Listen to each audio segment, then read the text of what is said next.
Let me introduce our very special panel. We have Shekhar Luthra with us in the studio. Our in-house panel is of course Anand, Vardhan and Raman sir. Joining us on the phone line is Sharda Ugra from Bombay. Hi Sharda. Great to have you here. From Bangalore. Oh, you're in Bangalore. At some point in that age stand, you had a bunch of people who started shouting Bharat Mata ki Jai, Vande Mataram, all of that stuff. And it was very strange because you're thinking, India is not playing here.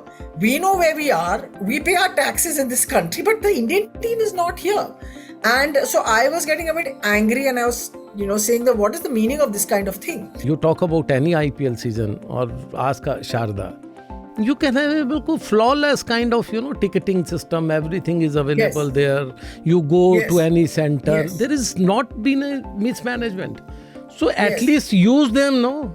But the problem is, because this is an opportunity to make money, let me tell you. In fact, Danish Kanaria, who's back in news, gave a really lengthy interview yesterday to your favorite Sudhir Chaudhary. And he said that he was...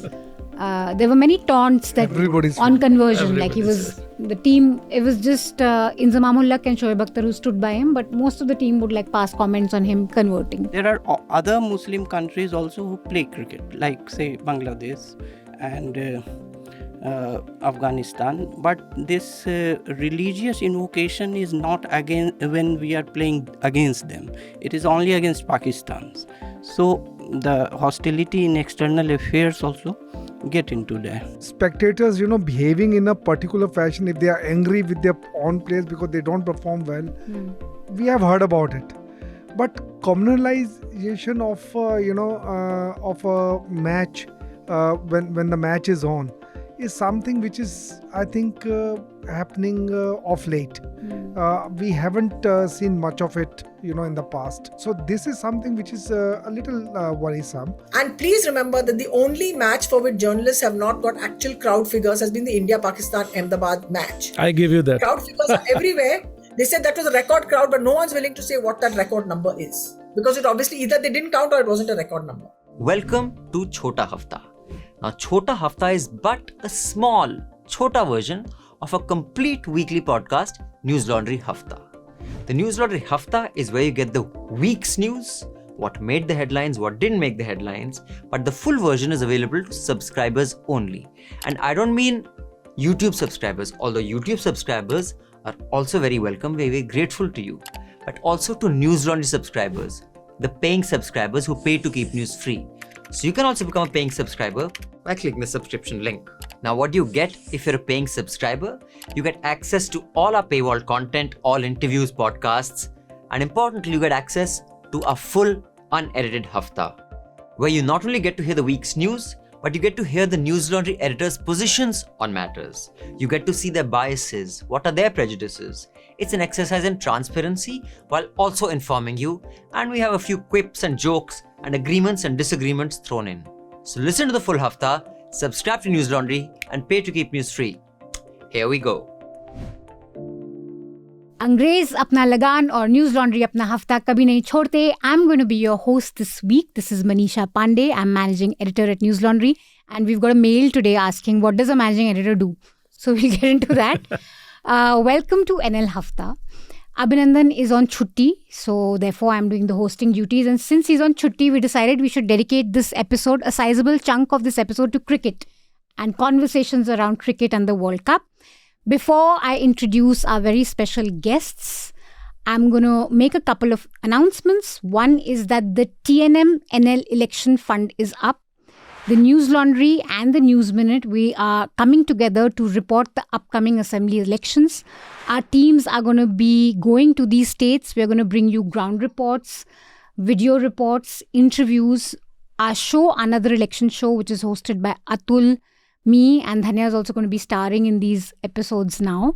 That's also going to go on the road from next month on. In fact, 3rd November, I think Atul is leaving for Chhattisgarh. So if you'd like to support this endeavor, please go to newslaundry.com/election fund. Remember, this is an election reporting fund which is completely powered by people. So you are going to be paying for it and we'll be able to report because you have paid for it. So no advertisers, it's people-supported election reporting. Do check it out and support us. Now, why did I choose cricket this time? Full disclosure, I don't really follow the game. But of course, World Cup, everyone gets excited. You want to watch India, and then India-Pakistan match are always very exciting. And so there's that. But then, you are the only one coming with disclosures. Jaisha never said this. But yeah, cricket's been news, and especially there's been a lot of chatter around the Indian audience's behaviour. Is it boorish? Is it not? Is it something, that we haven't seen before? So I'm going to go to Sharda first, because you watched a live match and you watched the controversial one. Apparently, the police did apologize to the two fans later on, no? Before we started recording, you were telling us you have a lot of stories to tell us from that match. So what were they? About the management of because that's also come under a lot of flack, right? That it's not been well managed. Yeah, it was the one about this chanting that happened. When I was walking, I was slightly late getting into the ground, and I was walking on so mind you, these are like the cheapest plus one level up tickets. So you're looking like cheapest is X. I'm like the tickets that I was in was X plus 2, something like that. And the ground was dirty. It was muddy outside. It hadn't rained. It was just a very shabby kind of an entrance that was there. And I met a friend of mine outside. His father-in-law had gone in. I said, just look at this. This is the World Cup. And how can they have and this is the richest cricket board in the world. And the entrance is dirty. It's got like garbage lying around. It's got this thing. And one fellow said, no, but people have gone in comfortably, sort of like a bystander. And I said, yeah, but what is the meaning of this? Why can I not? But people are getting in easily. He's sort of defending it. He's not even in the ground. He's outside. He's just some guy. Anyhow, then I went in. I met my friend again today. He said that guy came and started arguing with me. We should not be saying this thing. What is the meaning of this? Indians should be proud. The World Cup has come. So there is all this sense of we can do a shabby shit World Cup for fans, but we have to be proud because then we cannot criticize it and whatever it is because hey, this is our great country is doing this. And one more thing, Manisha, I heard from one of the spectators in the audience. I've got copies of that. He showed me a WhatsApp group where tickets are being sold in black. Easily. So now the India-England tickets are being sold in black, 7x of what the price actually is. And it's not like that these WhatsApp group guys have 1 or 2 tickets. They've got like 15 tickets. And 15 tickets in one stand, 15 tickets in another, and they've got a big bunch of them. And it works absolutely fine. You message them, you get the tickets, you go. So there's all this going on as well. But of course, you cannot talk about it because it is India and India. We should be proud of being Indian. There is large scale of black marketing of tickets. There was instance in Chennai, I was told by a former BCCI official that he wanted some 14 tickets or something. 1 lakh ticket का जो था, जो उस पे printed था, वो 4 लाख में उनको मिल रहा था. So basically, this is the kind of management you ticketing can see. is the biggest complaint. Ticketing is the biggest complaint, and till the one day back, if tomorrow is a game, एक दिन पहले तक आपके पास ticket ही नहीं है organisers के पास, the whole local host. What they did is they said we are going to sell the tickets in various slabs along the way. So इस time पे India के ticket बिकेंगे, इस time पे non-India matches. But the tickets that are available for public sale online have been so few that they've gone very quickly. I've tried to book tickets online and it's been impossible. No way. One day before the game, BCCI is saying 4,000 tickets हमने और डाल दिया. अरे किसके लिए रखे हुए थे? Why were you holding these tickets? अब हम 14,000 डाल देंगे. अरे what is happening? That means stadium was empty. You have kept tickets till the very last day. तो वो क्या black market तो होगी? Otherwise क्या होगा? क्या purpose था आपका? Coming to Anand, who's been very silent. Yes. I had asked you to write a piece on the Indian audience's behaviour, and you said I'll think about it.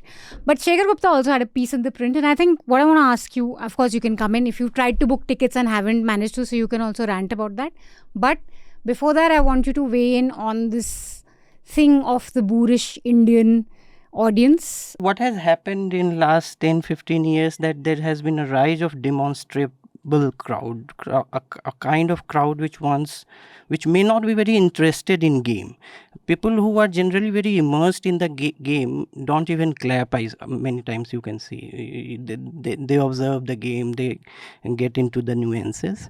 But there is a very demonstrable crowd who have something to take away from a stadium to their homes, because earlier, say 20 years back, the crowd had nothing to take back. Now they have a lot of those videos, selfies, chanting. They can actually take a part of the stadium to the home. And that has led to a very different kind of, you can say, rabid crowd. So that is one aspect.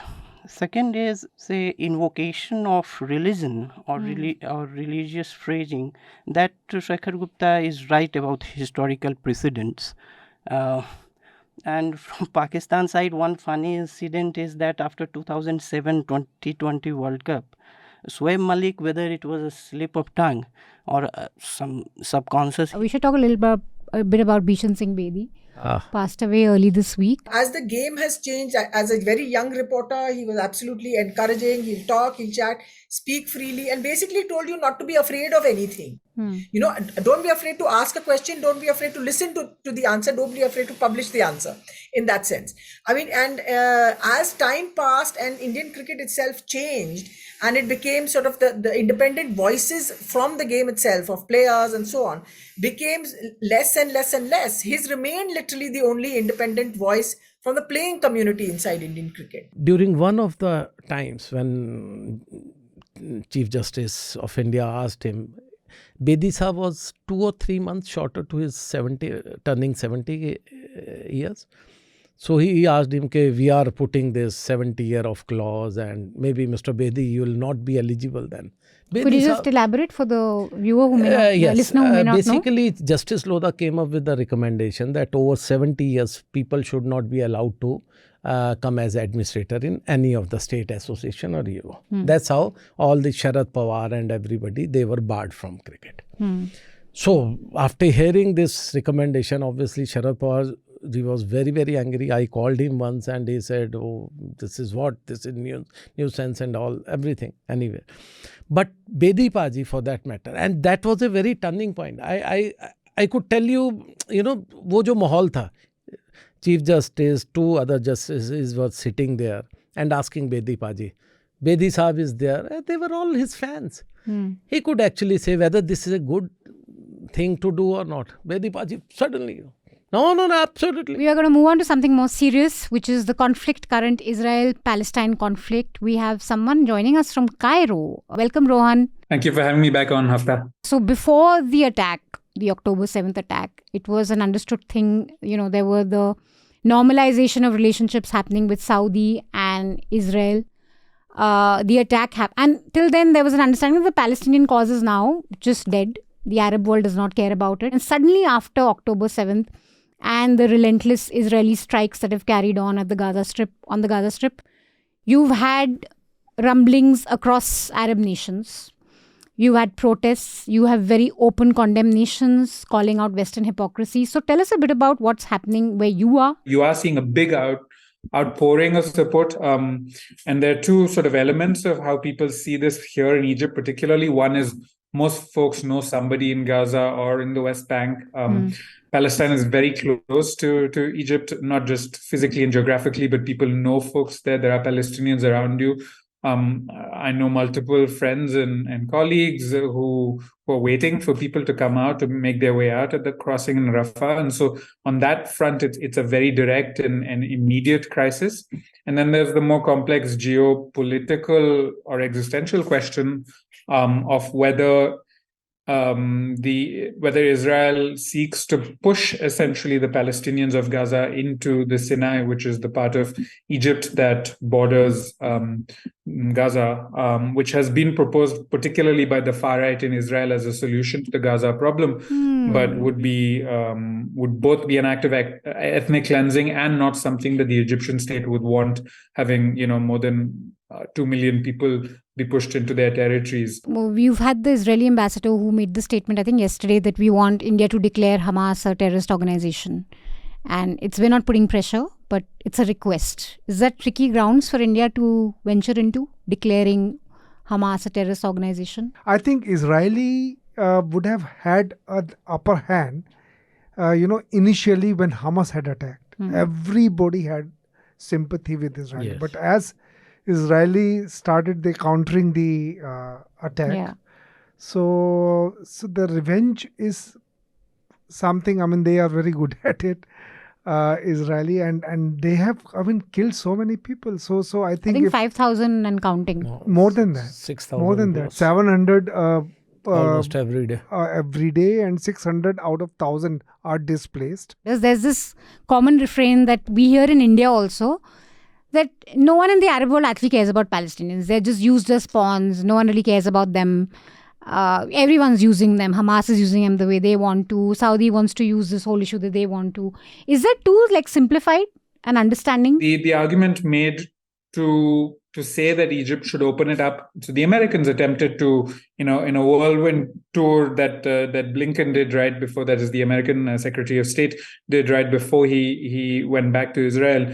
He tried to convince local leaders to accept the idea that a certain amount of Egypt would be opened up to, for humanitarian sake, allow Gazans to go to, so that Israel could carry on what it wanted to do in North Gaza. And the idea being that if these people care enough about the Palestinians, that they would do this. But no Arab state will want to be party to another expulsion and another Nakba, because in no previous case have Palestinians been allowed to return. Bas, muft mein itna ich milega. For the full uncut podcast, subscribe to Newslaundry and pay to keep news free. The best way to listen to the Hafta and indeed all our podcasts is through the Newslaundry app. You can download the app by clicking on the links given in the show notes. So do download our app and get the best podcast experience. And also pay for news and support a new news media ecosystem that Newslaundry is trying to encourage, where we are accountable to you because we run on contributions that you make. We don't take government ads, we don't take corporations ads, so that news serves the public, because when the public pays, the public is served. Subscribe to Newslaundry, click on the link in the show notes below, and proudly say, I pay to keep news free.